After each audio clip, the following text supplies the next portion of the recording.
మొన్న 17వ తారీఖు కరెక్ట్గా 3 రోజుల కిందట పార్లమెంట్లో మహిళా రిజర్వేషన్ బిల్లు అడ్డంగా వీగిపోయింది. మోదీ గారు తన 12 సంవత్సరాల సుదీర్ఘమైనటువంటి ప్రధానమంత్రిగా పనిచేసినటువంటి చరిత్రలో ఇటువంటి డిఫీట్ ఆయన ఎప్పుడు చూడలేదు. సరే, రాజ్యాంగ సవరణ అనేటువంటిది చాలా క్లిష్టమైనటువంటిది, ఎవరికైనా ఏ ప్రభుత్వానికైనా క్లిష్టమైనది. ఎందుకంటే 2/3 మెజారిటీ రావాలి ముఖ్యంగా ఈ అమెండ్మెంట్స్ తీసుకురావడానికి. ఈ 2 బిల్లులు కూడా జత కట్టి ఏమన్నా తప్పు చేశారా, డీలిమిటేషన్, మహిళా రిజర్వేషన్ బిల్లు ఏమైనా తప్పు చేశారన్నటువంటి భావన బీజేపీలో ఎవరికైనా కలిగిందా? విపక్షాల సంగతి వదిలేయండి, నేను బీజేపీని అడుగుతున్నాను. పార్టీ పరంగా లేదు, వ్యూహాత్మకంగా ఏమన్నా తప్పిదమా, లేకపోతే ఇంకో రకంగా చేయాలనేటువంటి ఫీలింగ్ ఏమన్నా ఉందా ఎక్కడైనా లోపల కొద్దిగా? ఈ ప్రక్రియ అంతా కూడా రాజ్యాంగబద్ధంగానే జరిగిందండి. ఇదంతా కూడా ప్రజల కోసమే జరుగుతుంది. మోదీ గారు ఏది ఆలోచించినా కూడా ప్రజల కోసమే ఆలోచిస్తారు. ప్రతి ఓటుకి విలువ ఉండాలి కాబట్టి ప్రతి ఓటు విలువ కోసమే అతని లక్ష్యం. ఇప్పుడు మీరు అంటున్నారు మోదీ గారికి చాలా పెద్ద దెబ్బ తగిలిందని అంటున్నారు. నేను ఒకటి చెప్తానండి, ఇది మోదీ గారికి అసలు దెబ్బ కానే కాదు, ఇది ప్రతిపక్ష పార్టీలకే దెబ్బ తగిలింది. మీరు గుర్తుపెట్టుకోండి అందరూ, మహిళా శక్తి లేచింది.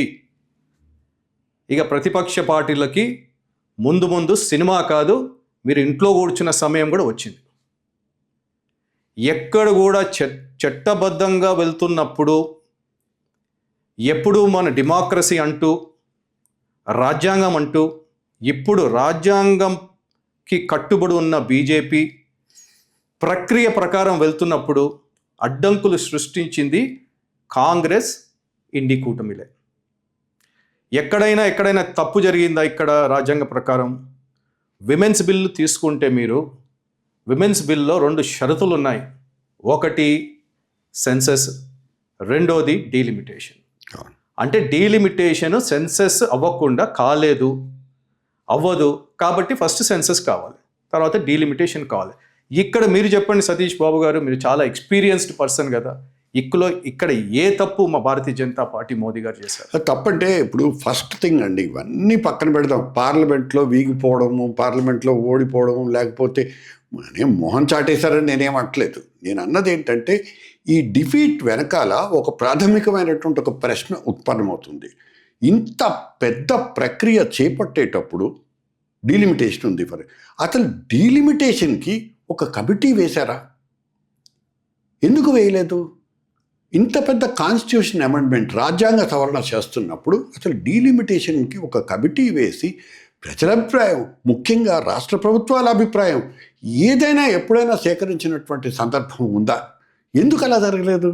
అది నేను అడిగేది. ఆర్టికల్ 82 ప్రకారం అండి, ఫస్ట్ సెన్సస్ తర్వాతనే డీలిమిటేషన్. నేను ఆర్టికల్ 82 అంటున్నా అంటే అది కాన్స్టిట్యూషన్ ప్రకారం కదా. కాన్స్టిట్యూషన్ ప్రకారం సెన్సస్ అయిన తర్వాతనే మనకి ఇది డీలిమిటేషన్ రావాలి. సెన్సస్ ఎప్పుడు జరిగిందండి? 2011లో మనకి లాస్ట్ జరిగింది. 2021లో జరగాల్సి ఉండే, అవ్వలేదు. ఎందుకు? కోవిడ్ వల్ల అవ్వలేదు, జరగలేదు. మరి కోవిడ్ వల్ల జరగనప్పుడు మళ్ళీ ఇప్పుడు 2031 వరకు కాకుండా మహిళలకు రిజర్వేషన్ ద్వారా ప్రజాక్షేత్రంలో సేవలు చేయడానికి అవకాశాలు, దేశాభివృద్ధిలో ఒక పాత్ర పోషించడానికి ఈ 2029 ఎలక్షన్స్లో ఒక అవకాశాలు ఇవ్వాలని చెప్పేసి మహిళలకు, మన మహిళా శక్తికి 2027 రాబోయే సెన్సస్లో మనకి వాళ్ళకి చెయ్యండి అని. అది లేట్ అవుతుంది. 2027 నుంచి మనకి 2 సంవత్సరాలు ప్రక్రియ ఉంటుంది.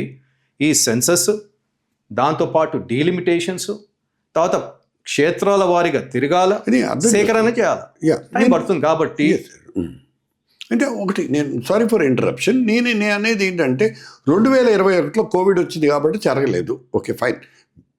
మీ ప్రభుత్వమే నడుస్తోంది కదా కేంద్రంలో. పోనీ 22లో చేయొచ్చు కదా. 22లో కూడా కోవిడ్ ఉందనుకుంటే పోనీ 22 చివరిలోనో ఇప్పుడో 23లోనో మొదలుపెట్టి ఉండొచ్చు కదా. ఇది 2026, అంటే 3 సంవత్సరాలు గడిచిపోయింది, 4 సంవత్సరాలు గడిచిపోయింది.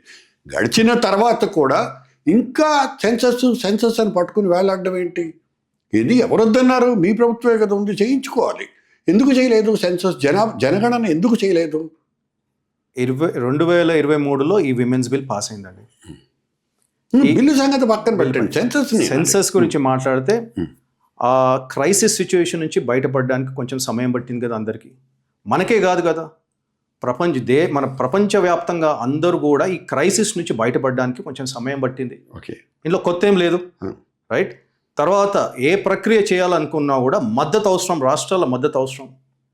ఆ పనే చేయలేదని చేశాం, కానీ బీహార్లో కులగణన అని, కర్ణాటకలో కులగణన అని, ఇక్కడ తెలంగాణలో కులగణన అని చెబుతూ ఆ ప్రక్రియ మేము స్టార్ట్ చేస్తున్నాం అని చెప్తూ 2004లో స్టార్ట్ చేసి ఇక్కడ 2026లో మొన్న April 15 విడుదల చేశారు. ఇవన్నీ జరుగుతున్నప్పుడు కేంద్రం నుంచి అడ్డంకులు పెట్టేది రాష్ట్రం వాళ్ళే.